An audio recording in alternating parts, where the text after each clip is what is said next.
Hello and welcome to the morning sports briefing here on Sunday, the 11th of April. Hi, I'm Paul and I'll be your host this morning. In the news today, we'll be having a chat about the cricket with a rain-affected Australia ladies against New Zealand ladies game in Mount Maunganui.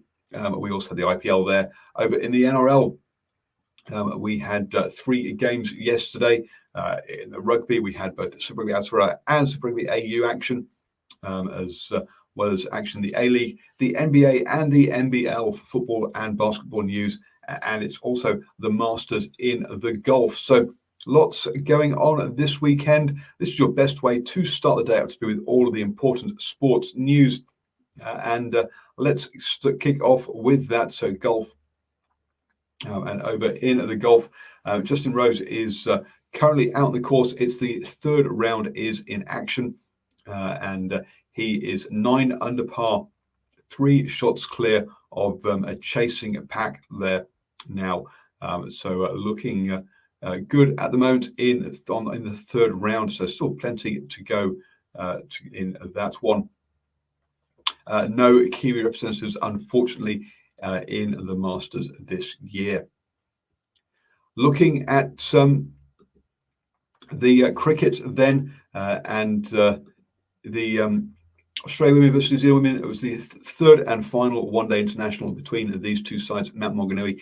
As I say, it was rain affected, so it was reduced to 25 overs each rather than the full 50.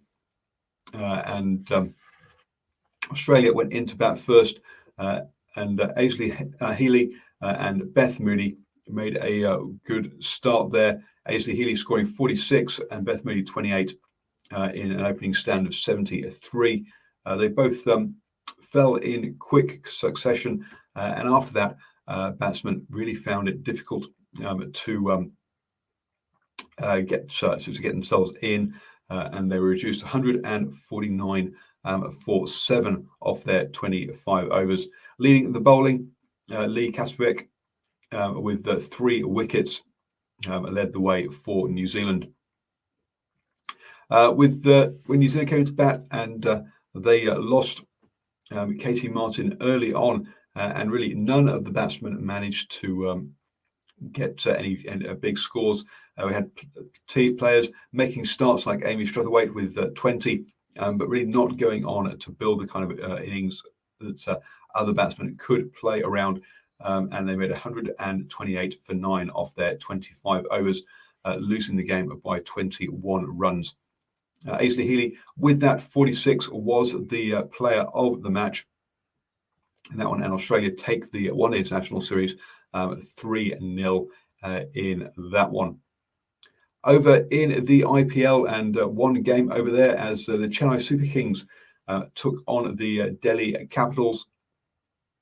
The Chennai Super Kings scored 188 for 7 in their innings, as Chris Wokes and Avesh Khan both took 2 wickets for the Capitals. When the Capitals came in, Pavin Shaw and Dhawan put on a 138 stand in the opening for the opening stand there, with Dhawan leading with 85 and Shaw with 72. And that was a good founding for the side to go on to win with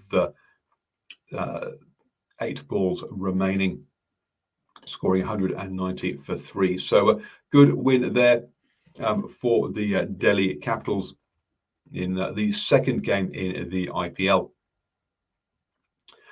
Moving on then to the NBA and into basketball action, and there were 9 games yesterday.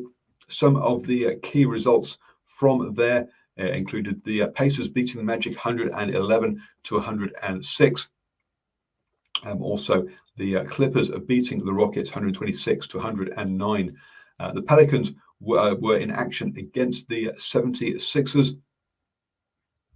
And really, it came down to just after the halftime, that third quarter, they won that one 26-18 to get a big enough lead to beat the 76ers. Brandon Ingram and Zion Williamson with a double-double 15 rebounds and 37 points. Wow, it was a Superman performance from him.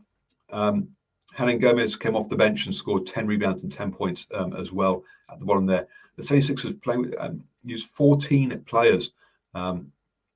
Admittedly, 4 of those only got 1 minute at the end there, but clearly this one was won well into the fairly early in the fourth quarter, as Tobias Harris scored 23 points, leading the way for them. So yes, the Pelicans winning 101-94 in that one. What does that mean for the tables? Well, over on the Eastern Conference, the Nets lead the 76ers and the Bucks. Yes, the Pelicans being one of the big teams in the East there. Over on the Western side, the Jazz are ahead of the Suns and the Clippers. The Pelicans in 11th place, still on that side of things. Heading over to Australia for the NBL. 2 games yesterday. The 36ers beat up the Wildcats in what is a big upset. The Wildcats were top of the table. A big win as well, 83-68 in that one for the 36ers. Melbourne United played the Breakers. Again, this was one that was won in that third quarter. The Melbourne United win that one 22-13 to beat the Breakers 84-78 in that one. For the Breakers, Finn Delaney scored 33 points, but it really was a one-man effort there. Didn't get enough support from other players. That means that Melbourne United go top of the table, overtaking the Wildcats.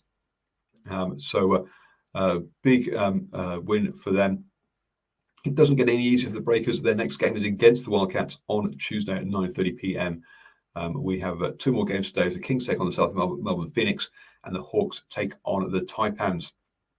Over in the NRL, and we're into week 5 there with 3 games yesterday. The Titans got a big win over the Knights, 42-16. The Storm beat the Bulldogs 52-18, so 2 very comfortable wins there. And the Roosters beat the Sharks 26-18. Not as big as the others, but still a comfortable win for the Roosters there. 2 more games today as the West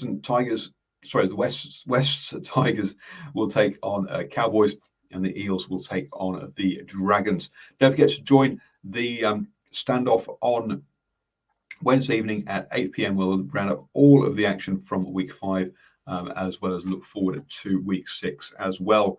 They'll also be talking about some sad news for the Warriors, as Fiona Blake will be off for 4 months at least as he goes into surgery for his knee.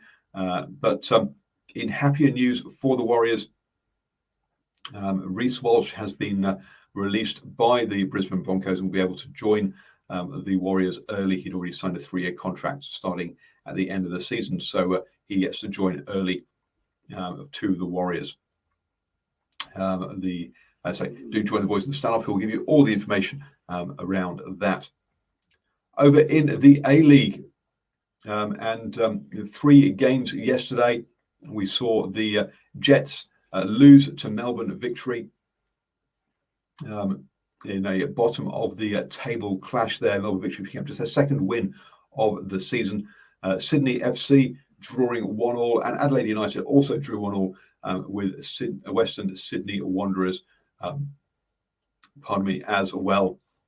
Today, just the one game, but it's an important one. It's the Phoenix versus Western United. They're a must-win game for the Phoenix if they are to keep their playoff hopes alive. Currently down in 10th place, so they need to start winning soon if they are to claw their way up the table.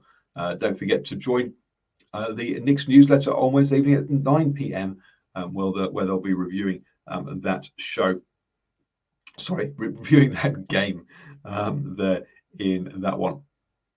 Moving on to rugby news then. 2 games yesterday. First off, on Super Rugby Aotearoa, we had the Highlanders versus the Chiefs, and boy, oh boy, this one did really spark to life in that second half. In regular time, it finished 23-all in this one, with Dame McKenzie having a drop goal and a long-range penalty to win it at the death. Both of those were missed, as the both kickers, both him and Hunt, had issues with, and also Josh Ioane as well, really all had issues kicking under the roof there down in Dunedin.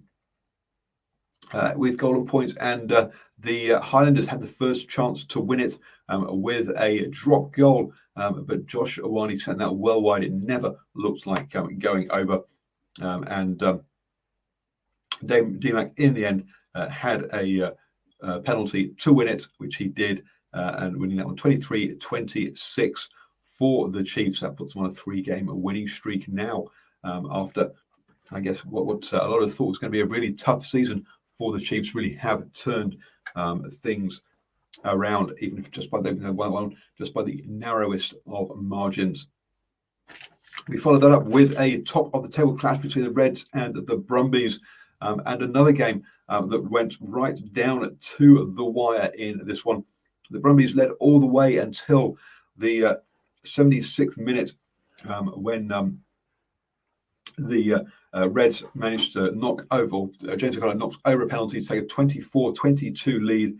The Brumbies had possession with the clock running out, but knocked the ball on, and the Reds took another another comeback win in their season to maintain their perfect record, and really book themselves a home grand final in Super Rugby AU. So 2 cracking games in the rugby yesterday.